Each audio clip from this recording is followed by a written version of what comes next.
जय श्री कृष्णा। मैं डॉक्टर पुष्पा तिवारी ग्वालियर से आपके समक्ष पुनः भगवद गीता का श्लोक का अर्थ लिए उपस्थित हूँ। भगवद गीता के द्वितीय अध्याय का 70वां श्लोक है। आपूर्णिमाणम चल प्रतिष्ठम समुद्र मापः प्रविशन्ति यद्वत् तत्कामा यम प्रविशन्ति सर्वे स शांतिम आपनोति न काम कामी। यद्वत् जैसे आपः संपूर्ण नदियों का जल आपूर्णिमाणम चारों ओर से जल द्वारा परिपूर्ण समुद्रम समुद्र में प्रविशन्ति आकर मिलता है पर अचल प्रतिष्ठम समुद्र अपनी मर्यादा में अचल रहता है।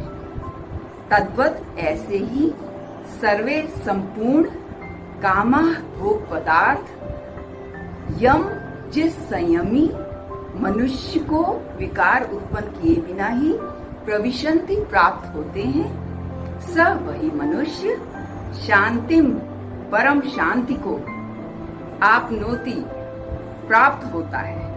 काम कामी भोगों को कामना वाला न नहीं। वर्षा काल में नदियों में बहुत सा जल इकट्ठा हो जाता है। वो सारा जल जाकर समुद्र में मिलता है, मगर समुद्र बढ़ता नहीं है। ऐसे ही गर्मी में बहुत सा जल नदियों से में सूख जाता है और फिर भी वो आके मिलता है, मगर समुद्र घटता बढ़ता नहीं है।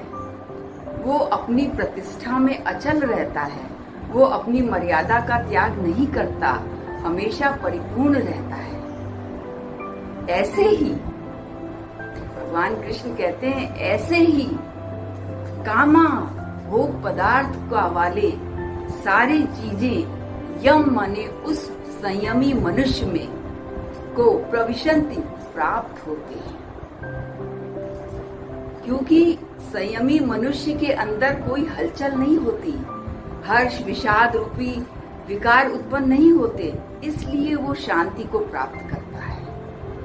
उसकी जो शांति होती है वो परम तत्व में लीन रहने के कारण होती है। भोग पदार्थ में को चाहने के कारण नहीं। भोग पदार्थ वाला तो मनुष्य तो उसकी तो तृप्ति ही नहीं हो सकती, तो फिर उसे शांति कैसे मिल सकती है।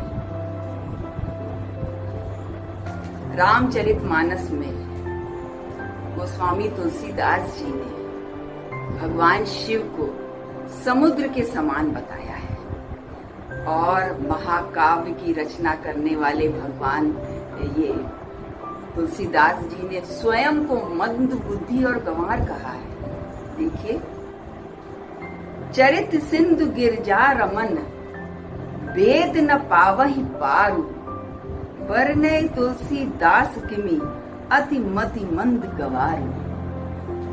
गिरजापति भगवान शिव जी का चरित्र तो समुद्र के समान अपार है। उसको तो वेद भी पार नहीं कर सकते, तो मैं तुलसीदास मंद बुद्धि गवारू उसका वर्णन कैसे कर सकता है। तुलसीदास जी कितने महान और विनम्रता की प्रतिमूर्ति थे कि उन्होंने अपने को मंद बुद्धि और गवार का एक महाकाव्य की रचना करने वाले, इसीलिए सही कहा है विद्या ददाति विनयम। ये कोरोना काल है, आप सब जहां रहें सुरक्षित रहें। हम और आप मिलकर इस तीसरी लहर को आने नहीं देंगे। जय श्री कृष्णा।